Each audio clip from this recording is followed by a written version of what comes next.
Then the Lord said to Moses, "Pay close attention to this. I will make you seem like God to Pharaoh, and your brother Aaron will be your prophet. Tell Aaron everything I command you, and Aaron must command Pharaoh to let the people of Israel leave his country. But I will make Pharaoh's heart stubborn, so I can multiply my miraculous signs and wonders in the land of Egypt. Even then Pharaoh will refuse to listen to you, so I will bring down my fist on Egypt. Then I will rescue my forces, my people, the Israelites, from the land of Egypt with great acts of judgment. When I raise my powerful hand and bring out the Israelites, the Egyptians will know that I am the Lord." So Moses and Aaron did just as the Lord had commanded them. Moses was 80 years old, and Aaron was 83 when they made their demands to Pharaoh. Then the Lord said to Moses and Aaron, "Pharaoh will demand, 'Show me a miracle.' When he does this, say to Aaron, 'Take your staff and throw it down in front of Pharaoh, and it will become a serpent.'" So Moses and Aaron went to Pharaoh and did what the Lord had commanded them. Aaron threw down his staff before Pharaoh and his officials, and it became a serpent. Then Pharaoh called in his own wise men and sorcerers, and these Egyptian magicians did the same thing with their magic.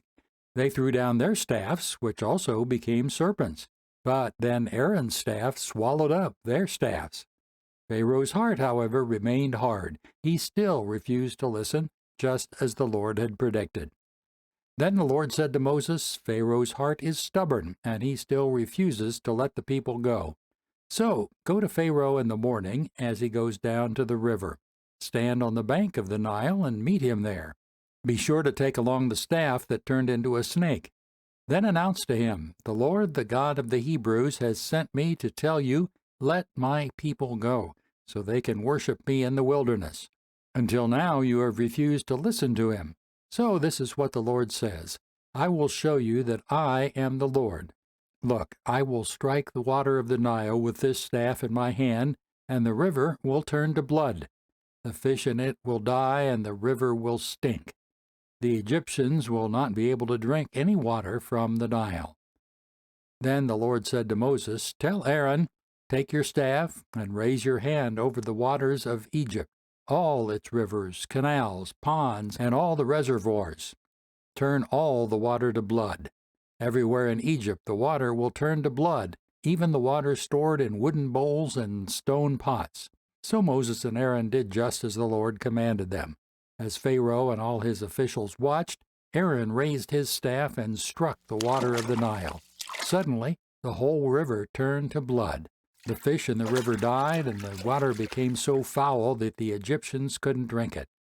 There was blood everywhere throughout the land of Egypt.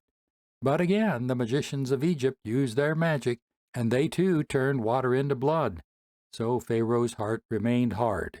He refused to listen to Moses and Aaron, just as the Lord had predicted. Pharaoh returned to his palace and put the whole thing out of his mind. Then all the Egyptians dug along the riverbank to find drinking water, for they couldn't drink the water from the Nile. 7 days passed from the time the Lord struck the Nile.